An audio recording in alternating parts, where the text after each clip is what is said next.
Start. Hello, I'm Lisa Harker, Director of the Nuffield Family Justice Observatory. Welcome to our new In Conversation With series. In this series, we'll be bringing you leading thinkers, experts, practitioners, those with lived experience for frank discussions about a variety of themes relating to children and families in the family justice system. And today I'm really pleased to welcome our first guest, Professor Carlene Firmin. Carlene is an author and an activist and currently Professor of Social Work at Durham University. Her interests lie in safeguarding young people, social justice and inequality, with particular expertise in the social care response to abuse between young people and harm in what's known as extra-familial spaces and places outside of the family context. You might know her best as the founder of Contextual Safeguarding, a pioneering concept which grounds approaches to child protection in the extra-familial context of the child. Now, over the next half an hour, we're going to be discussing Carlene's work and her reflections on young people's experiences of the family justice system, which is an ongoing focus for us at the Nuffield Family Justice Observatory. But before we begin, just a few words about the format of today's event. There are lots of you attending, so we're not going to be able to see you during the event, but we do want to hear from you. So please put your questions and your comments in the tab, in the chat tab.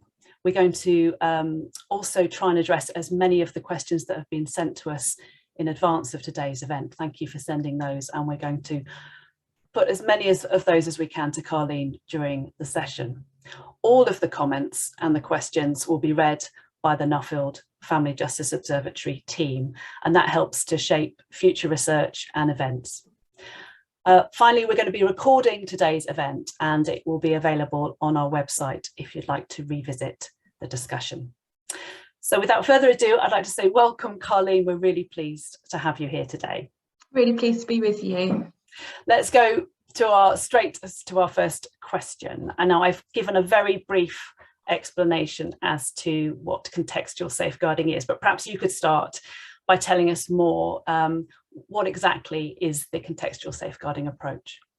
Yeah, so contextual safeguarding is, as you said, it's an approach rather than a model. So there's not a fixed way of taking a contextual safeguarding approach. But when my research team and I go into a local area and we're principally looking at children's social care and wider safeguarding partnerships, when we do this, we're asking 4 key questions. When you are responding to harm that's occurring beyond family homes or family relationships, can your response target the context where that harm occurs? So friendship groups, school environments, public spaces, to actively change the social conditions of those contexts, make them safer. That's the first question. The second question is, can you do that through the lens of child welfare and child protection, rather than solely through a lens of, say, community safety or criminal justice? So we're drawing peer groups, schools, public spaces into the lens of our child protection system. Thirdly, can you leverage partnerships with the people who operate in the places and spaces where this harm occurs? So can you work in partnership with young people, their families, people that manage transport hubs, people that work in shopping centres, people that run schools, to create that safety? And finally, can you measure the impact of that response on a context, not just on a child? So you're not asking, is Carlene any safer because of what we've done, but you're asking, is the park where Carlene was abused any safer, or have we taken Carlene out of that situation and another child has taken their place? So you've talked about this as sort of rewriting the approach to child protection. We've had a number of questions sent through in advance from people asking whether this approach is also influencing thinking beyond social work. So are we seeing it affecting judicial proceedings? Is it being discussed in the family court? What about, we had a question from an IRO, for example, independent reviewing officer. Is that affecting the way that assessments are taking place? Yeah, so we are seeing, we've got 10 formal test sites where my research team are based, and we are seeing changes, kind of ripple effects within partnerships and different parts of our child protection pathway and system. I mean, a clear question being asked much more explicitly is, where is this young person safe or unsafe, rather than are they at risk of significant harm? Because a lot of these children are at risk of significant harm, but that significant harm is not taking place within the family home, and that raises questions for the use of care in these cases, because we may be removing young people from the context where they are safest in order to get them away from a wider context where they are unsafe. So really more challenging questions around the plan for that child, to demonstrate that efforts have been made to create safety where that young person is at risk prior to moving them. And often these young people have moved a significant distance or secured. So again, if that has to happen, because there's a threat to life, the risk is very severe, what is the plan for bringing them back? So real interrogation of what's happening where this child has been moved away from, so that we have an option for them to return. So by shifting our focus to the context where they're vulnerable and not just looking at parenting in respect of that child, different questions are being asked of partner organisations, different questions are being asked of plans.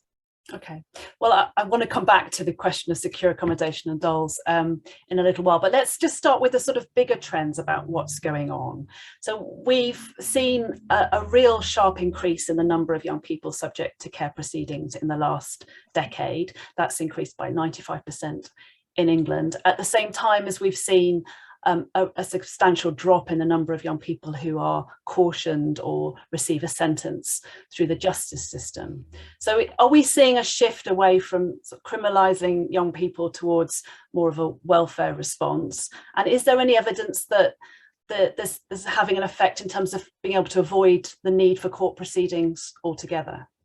It's a really, really interesting question, and I'd love to know more about that pattern. It's one I've been conscious of a lot, and kind of superficially, I would suggest, yes, we are seeing a kind of recognition of the vulnerability that sits behind the behaviours that we may have criminalised historically for a number of young people. And so those young people may be supported via a pathway that is care focused rather than criminalisation focused.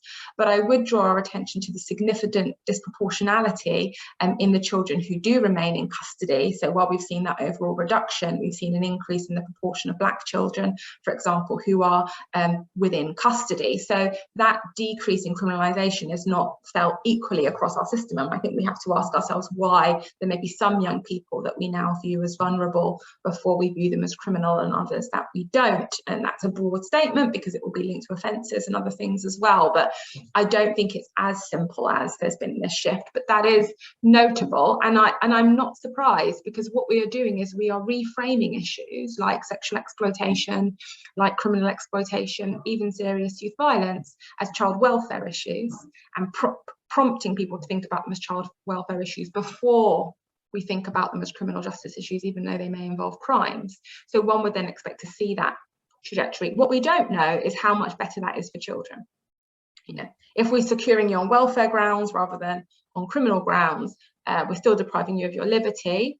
You may not have a criminal record at the end of it, but are you better off? You know, that is an ongoing question we're even grappling with in the contextual safeguarding team. Increasing social work intervention into the lives of some of these children, does that actively make it better, or does it kind of ethically feel better because it's a child welfare approach? But fundamentally, are those children better off? We're still needing to understand that.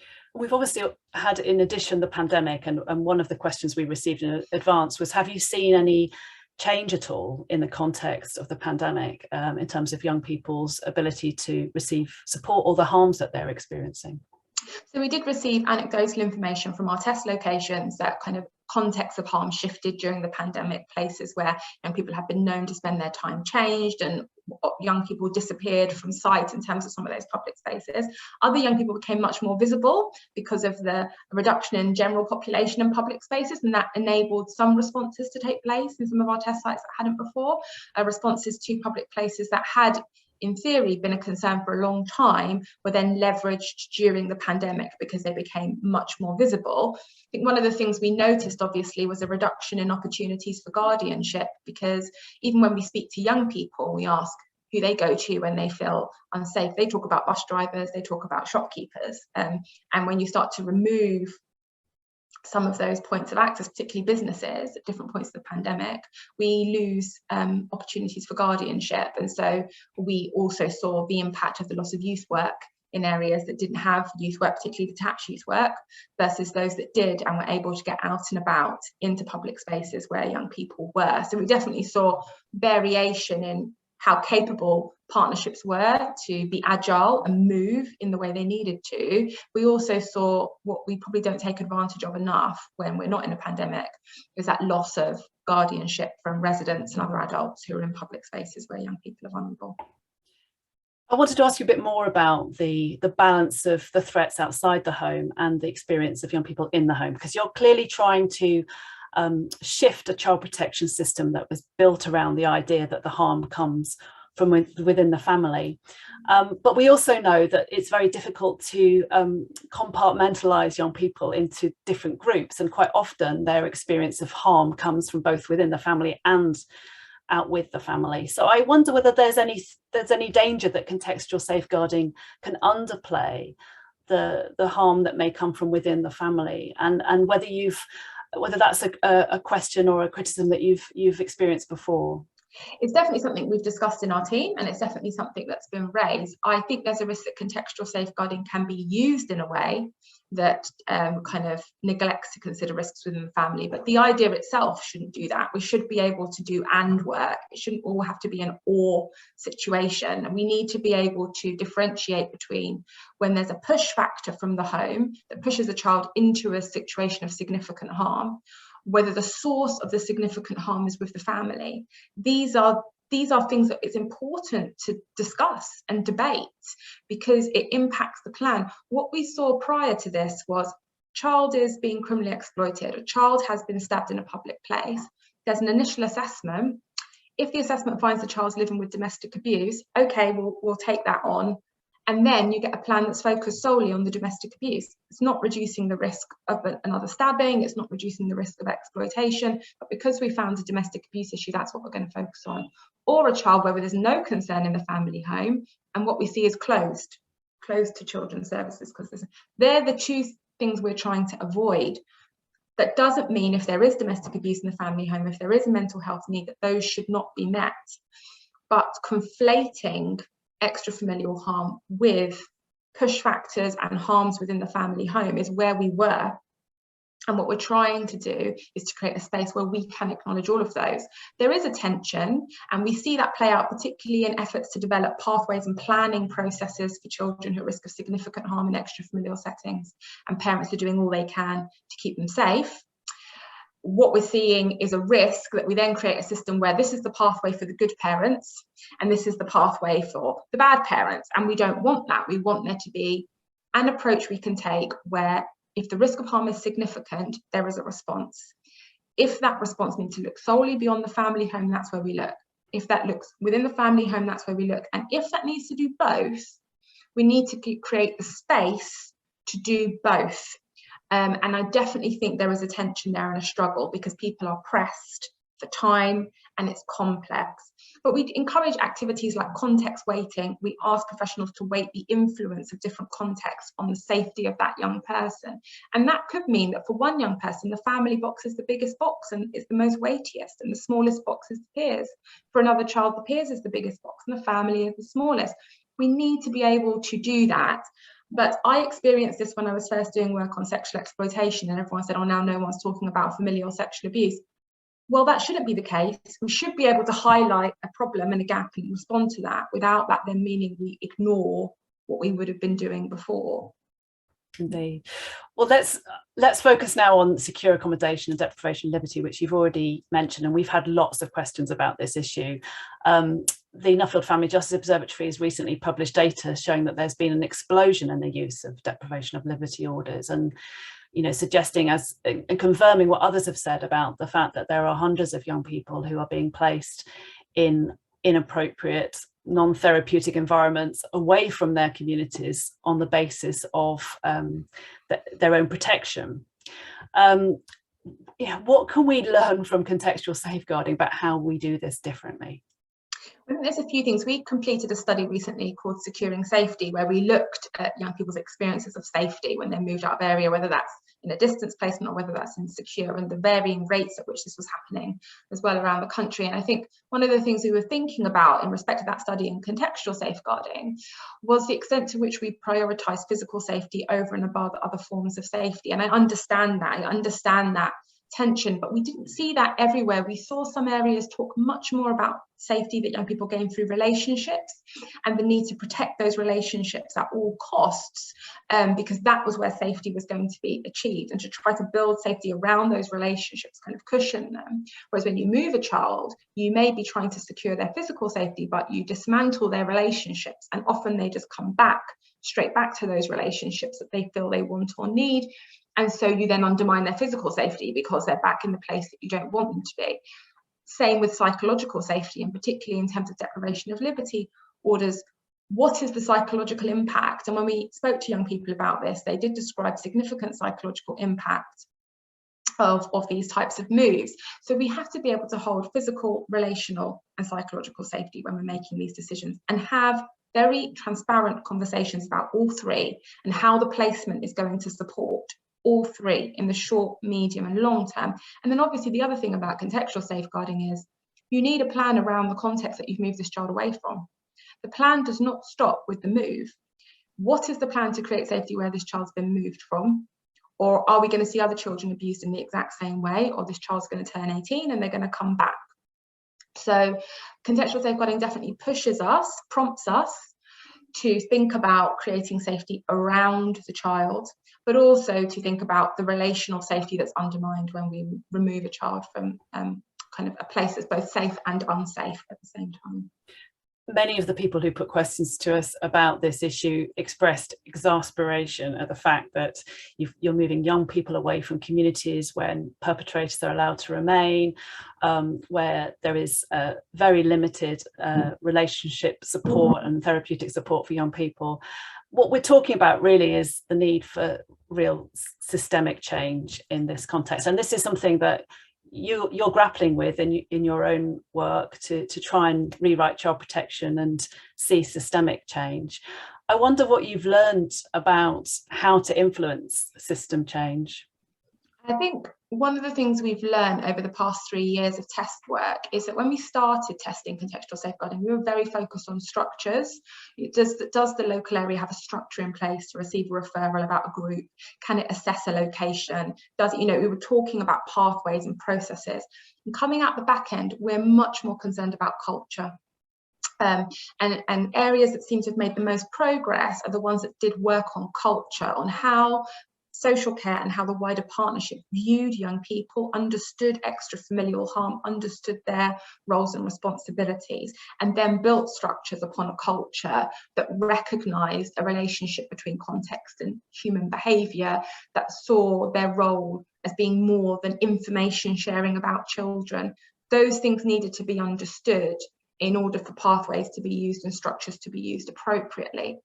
We're very process driven, often in children's services. So we can see we need a new panel, we need a new assessment framework, we need all of these new protocols, but actually they don't shift the experience on for children and young people if the mindset of those who are supporting them throughout the hierarchy has shifted. So I definitely think I've got a stronger focus on culture of organisations, a culture of leadership has been a key learning, and asking ourselves questions about how we view the role of parents as a society, how we view young people, and how we view our communities, because ultimately we need to recognise that we have to have a collective capacity to create safety for young people. Sole focus on parental capacity to protect is not going to help us in this situation. It's only ever going to get us so far.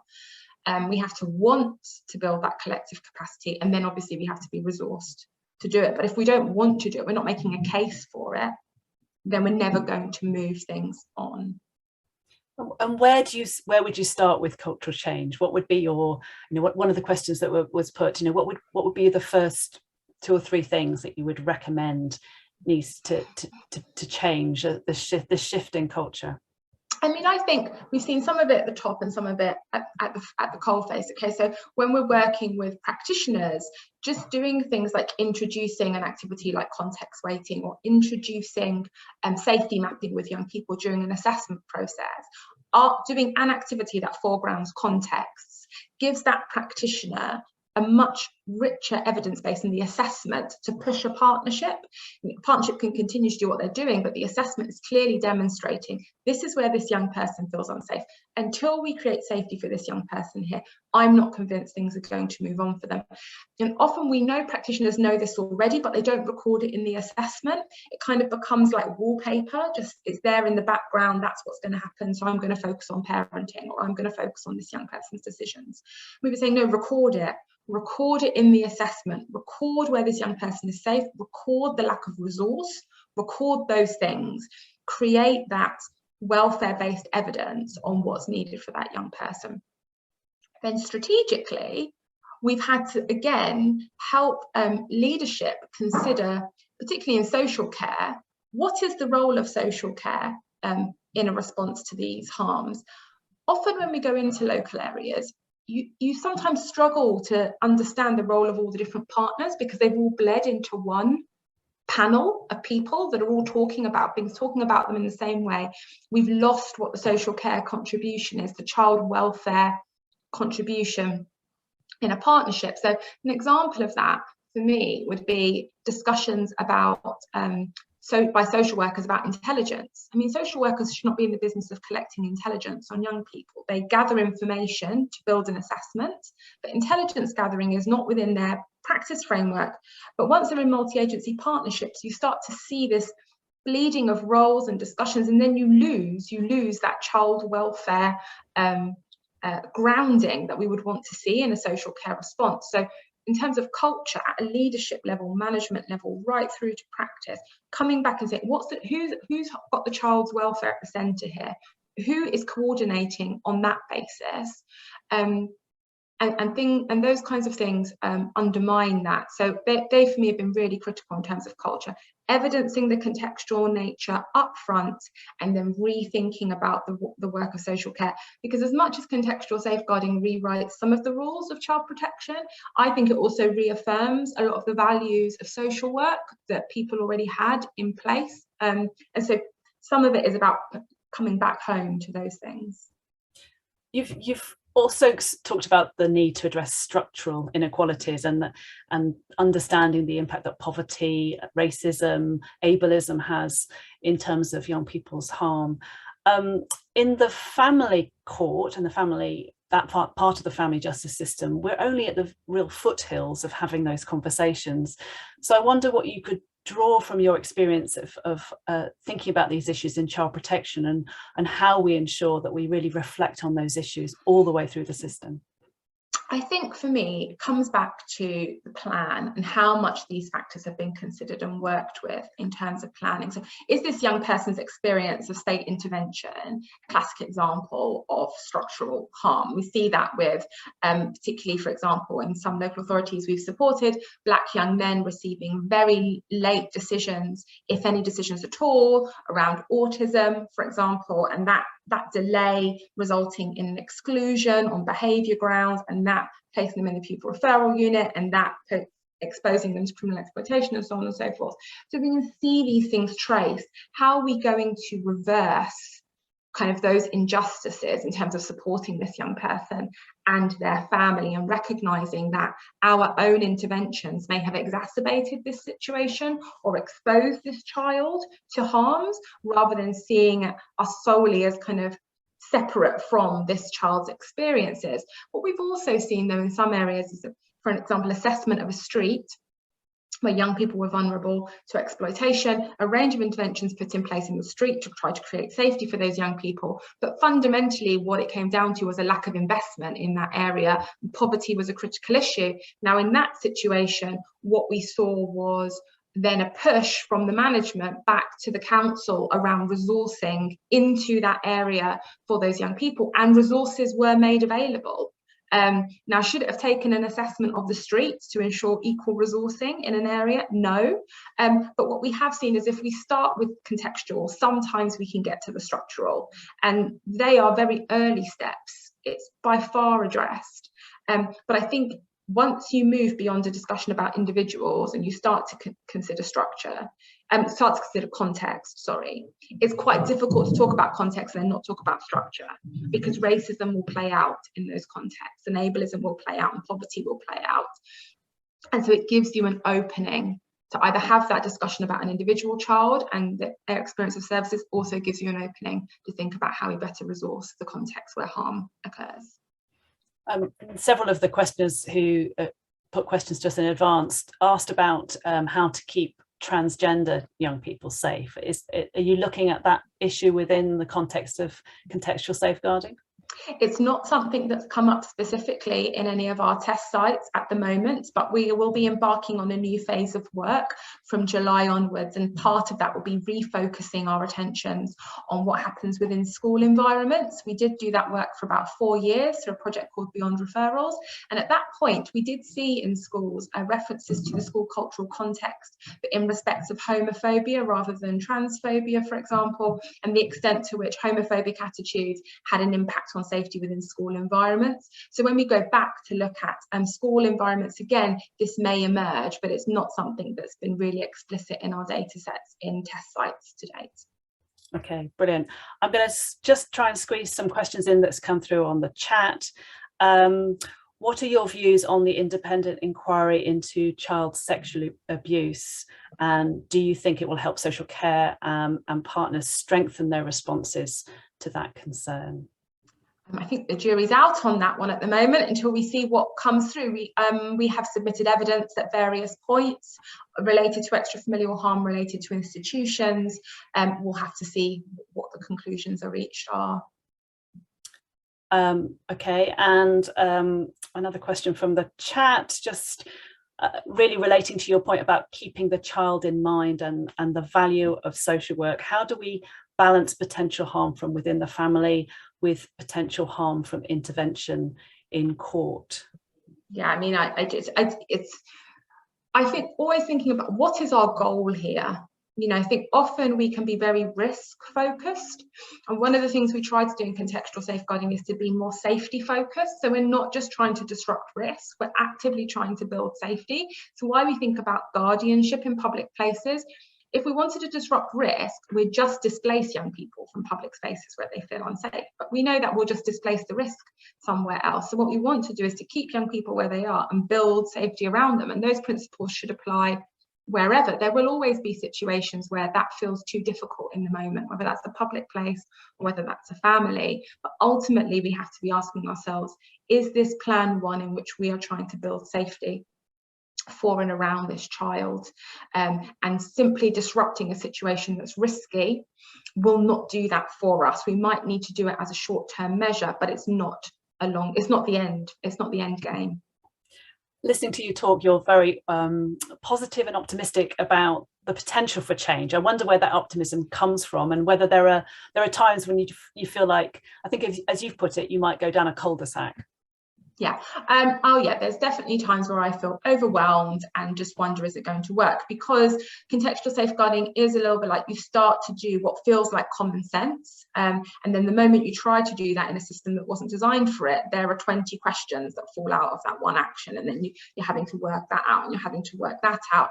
But I would say the progress that's been made in areas that are testing contextual safeguarding, the feedback from the social workers particularly involved, and importantly, what young people and families have told us about the difference that makes to engagement and what the focus is of a partnership, spurs you on. I think people have been receptive to contextual safeguarding because it provides a language for things they already knew to be true, and so I won't let go of that truth, despite sometimes it being a difficult process. And you've recently been appointed a professor. Congratulations on your appointment. You're one of only 40 female Black professors in the UK, and I think one of the youngest ever appointed. What do you think needs to happen to attract more graduates into this field of study? Relevance, I think, is a critical thing. We need to ensure that our content is relevant and diverse and speaks to the diverse range of life experiences that people have.